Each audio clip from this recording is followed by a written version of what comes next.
Buenos días, somos el grupo 2, estamos formados por Fernando Peces, Pedro Carrero y yo, Gabriel Mellado, y nuestro trabajo consiste en la fabricación de un slime magnético y eléctrico.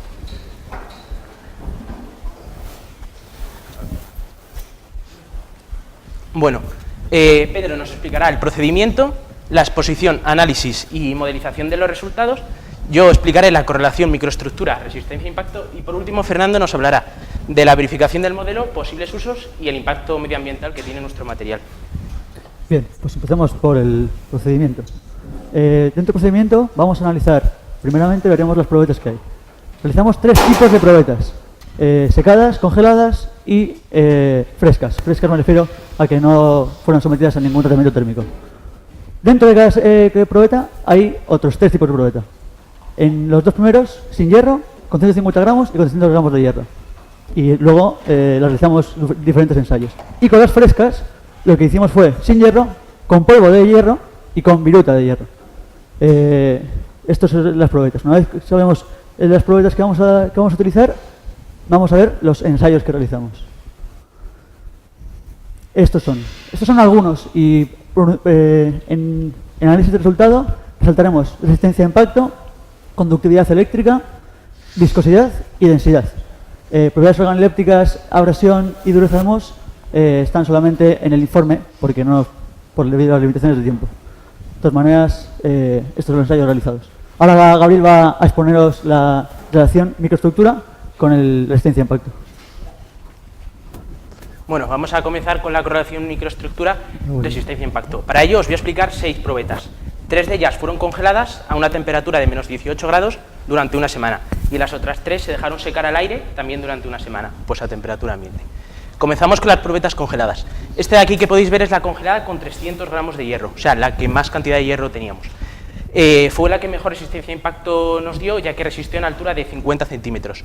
Como podéis observar en la imagen, se encuentra deshecha, ya que fue capturada después de realizar el ensayo. Pero la estructura era, en el exterior se encontraba congelada, en estado sólido, y en el interior encontramos el slime en estado menos viscoso, o sea, no había congelado, y por ello, al tener la probeta con mayor cantidad de slime, aguantó la que más impactó. Ahora pasamos a la congelada con 150 gramos de hierro. Bueno, la probeta anterior tendría una estructura muy similar a esta, pero las virutas de hierro, que son estos puntitos negros que podéis ver, estarían dispersas también en el exterior. Como he dicho, esta probeta en el exterior también estaría en estado sólido, pero aquí no encontramos las virutas de hierro, es tan solo el slime congelado. Y en el interior sí que encontramos el slime en estado también menos viscoso, no había logrado congelar, pero esta probeta resistió tan solo a una altura de 40 centímetros, ya que tenía más parte dura, por lo tanto más frágil en el exterior. Por último, vamos a pasar a la probeta congelada sin hierro. Esta probeta tan solo fue fabricada con bórax, cola blanca y agua. Al sacarla del congelador nos encontramos que pues, se había congelado y había solidificado. Por lo tanto, resistió a una altura de 30 centímetros, era la probeta más frágil y más dura.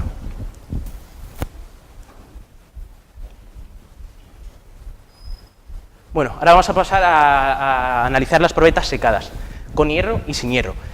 Aquí en la pantalla, a vuestra izquierda, podéis ver la probeta secada con hierro con mayor cantidad, 300 gramos, y a la derecha con 150 gramos. Como podéis ver, el hierro se ha concentrado en la parte inferior, digamos que esto habría que girarlo 90 grados. Y en la parte superior encontramos el slime, que en este caso no había solidificado. La de la derecha tendría un aspecto muy similar, como he dicho, pero también estaba deformada. En la parte inferior el hierro concentrado y en la parte superior el slime no congelado. Ambas probetas resistieron alturas de 50, 40 y 30 centímetros. Por último, voy a hablar de la probeta secada sin hierro. Esta probeta nos sorprendió, puesto que después de esperar una semana, al cogerla para analizar los resultados, había solidificado. Por lo tanto, su resistencia a impacto nos dio que partió a una altura de 40 centímetros. Al partirla, no tengo una foto, en el informe si la tenemos puesta, se observa una burbuja de aire y por ello pensamos que puede haber roto. Bien, pues pasando ahora a analizar más en profundidad, a tabular los datos que acaba de comentar el compañero. Empecemos estudiando la resistencia a impacto de las probetas congeladas. Lo que hicimos, no solamente medimos la altura, lo que hicimos fue la energía que podía absorber la probeta justo antes de romper. La congelada sin hierro absorbía más o menos unos 2,6 julios, y así las respectivas probetas. Lo mismo hicimos con las que no tenían, las que fueron secadas y no fueron congeladas. En este caso, ninguna de las dos rompió. No quisimos aumentar la altura más de 50 centímetros porque nos parecía utilizar diferentes baremos para el mismo fin. Pasando ahora a la resistencia eléctrica, a la conductividad eléctrica, vemos que no conseguimos que ninguno condujera hasta que no ensayamos la recién hecha con 300 gramos de hierro. El orden no está puesto aleatoriamente, sino que es como fuimos ensayando las probetas. Y lo último que conseguimos fue el que al final conseguimos que condujera cumpliendo el objetivo que habíamos dicho en el anteproyecto. Este es el vídeo en el que me gustaría que os fijarais en el humo que sale y aquí en cómo oscila el péndulo. Y ahí sale el humo. Y ya estaría. Y ese es el vídeo. La densidad. La medición de densidad fue la más compleja. Incluso podemos encontrar aquí un fallo debido a las mediciones que teníamos. Pero luego concluimos que tienen bastante sentido debido a que la silicona recién industrial, recién hecha, tiene una densidad de 1,2 entre 0,8, que es más o menos la densidad que podemos perder al secarlas. Ahora pasamos a analizar la viscosidad. Obviamente la viscosidad solamente modelizamos, estudiamos las recién hechas porque las otras eran una masa sólida, vaya.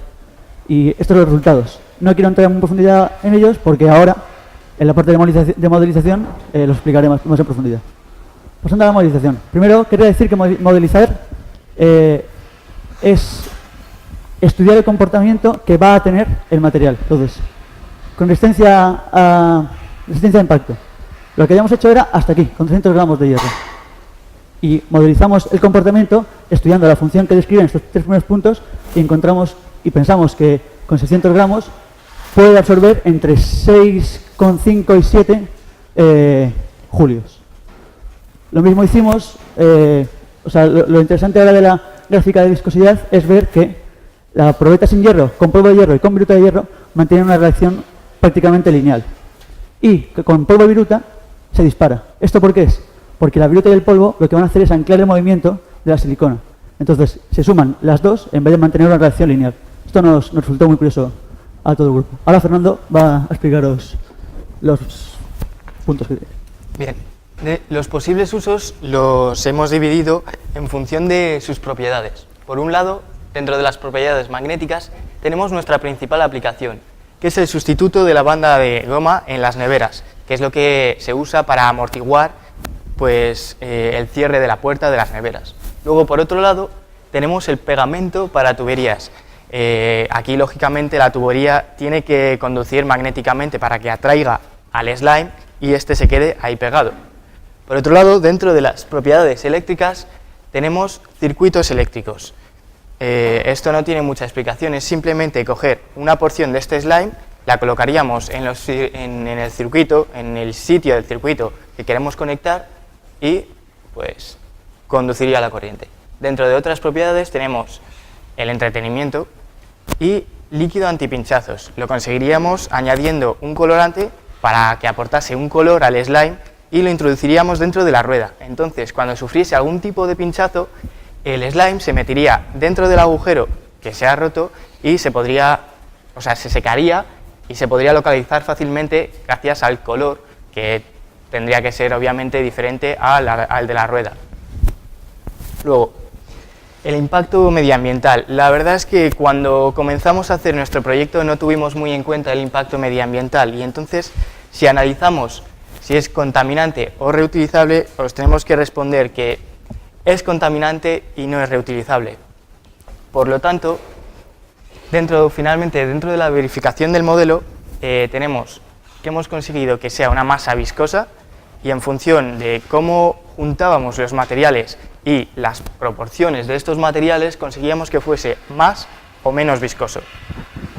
Hemos conseguido que conduzca tanto magnéticamente como eléctricamente. Ahora bien, la conductividad eléctrica, como os ha dicho Pedro, solo la hemos conseguido con las virutas de hierro. Sin embargo, con el polvo de hierro no lo hemos conseguido. Y finalmente, que endurezca con el tiempo, que esto no nos ha supuesto ningún problema. Bueno, solamente deciros, antes del turno de dudas, que si cualquiera quiere más información, nos escriba a los correos y le mandamos el informe. Y si hay alguna duda, pues estaremos encantados de resolverla. Gracias.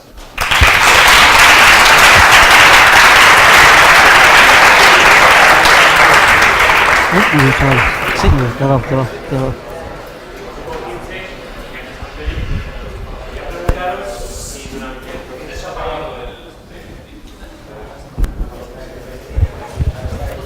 ¿Ya? Grupo 15, Iñaki San Félix. Quería preguntaros si durante el procedimiento, durante la elaboración de las probetas, habíais aquellas que llevan partículas de hierro, ¿qué procedimiento habéis usado o de qué manera habéis conseguido homogeneizar estas virutas dentro de la matriz? ¿O la habíais espolvoreado y...? ¿Cómo hacer el slime? Básicamente es... Bueno, hasta que conseguimos hacer el slime fracasamos como 4 veces. Los 4 primeros días no conseguimos nada. Entonces, una vez ya desarrollamos la fórmula, lo último que hay que hacer es, tienes el slime, la masa viscosa, y luego añades el polvo de hierro. Y entonces queda homogeneizado. Lo curioso es que luego cuando lo congelas, se deshomogenice y quede una matriz fuera que envuelve el slime, que sigue siendo slime. Muchas gracias. O sea que simplemente es vertiendo las virutas de hierro y mezclándolo. Así son lo muy conseguimos. finitas, no Sí, se ponen o sea, ¿alguna pregunta más? Elena Sanz, Grupo 5. Yo quería, en una de las aplicaciones que habéis hablado de las tuberías, eso para recubrirlo o para los circuitos, no sé si habéis tenido en cuenta el factor temperatura, que al ser un material viscoso, yo no sé si a lo mejor a la hora de someterse a mucho calor va a aguantar o se va a deshacer O sea, nosotros hemos pensado para usos de tuberías de corrientes, que las temperaturas, pues no sé, variarán entre los 5 y los, tal vez, 25 grados. Entonces, por ahí, dentro de ese intervalo, no supone ningún problema. Claro, pero a temperaturas superiores el slime aguantaría. En un principio, sí. O sea, estamos hablando de temperaturas, pues eso, entre 0 y 25 y luego superiores 50, pues tampoco hemos vertido agua a 50 grados, así que no podría asegurarte que... Claro, está especificado para estas temperaturas más bajas. Sería una solución puntual, de todas maneras. O sea, si se te abre una tubería y empieza a caer agua, puedes poner slime, pero cambia la tubería.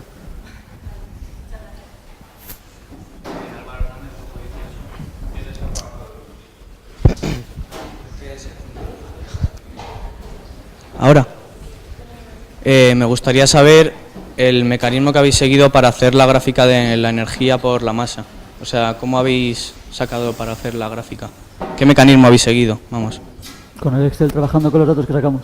No, la energía potencial es MGH. Sí, a eso me refería. Haríamos pues eso, con la altura, con el error y con la altura, por eso esa es la gráfica que tiene error.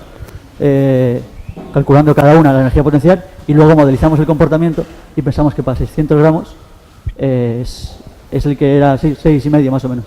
Por eso es estudiando la energía absorbida por cada probeta y luego modelizando. No tenemos. Nada. Raúl Cepeda, Grupo 7. Me gustaría que aclararais las distintas aplicaciones que tiene vuestro material. No creo que solo se simplifique al uso en el recubrimiento de una tubería. No, de hecho, he puesto una diapositiva con los diferentes tipos de uso. No sé si te has fijado que por un lado los clasificábamos dentro de los usos magnéticos, que ahí estaba el de las tuberías y luego también el del sustituyente de la banda de goma en las neveras, y dentro de eléctricas para circuitos eléctricos, en los cuales querramos conseguir, pues que, ya te digo, que conduzcan dos cables o lo que sea, y luego por otro lado como entretenimiento y líquido antipinchazos. Esos son los usos. Cristina Díaz, Grupo 5. A mí me ha llamado la atención la aplicación de antipinchazos y me gustaría que explicarais un poco más cómo funciona, cómo va el slim hasta la zona del pinchazo de la rueda automáticamente. Porque la rueda, o sea, tú cuando tienes un pinchazo, normalmente es en la superficie, por la parte de abajo, entonces como la rueda sigue girando, el slime que está metido por dentro se acaba colando o sea, yo que sé, a la vuelta o así, se acaba colando por el agujero y entonces ahí se secaría.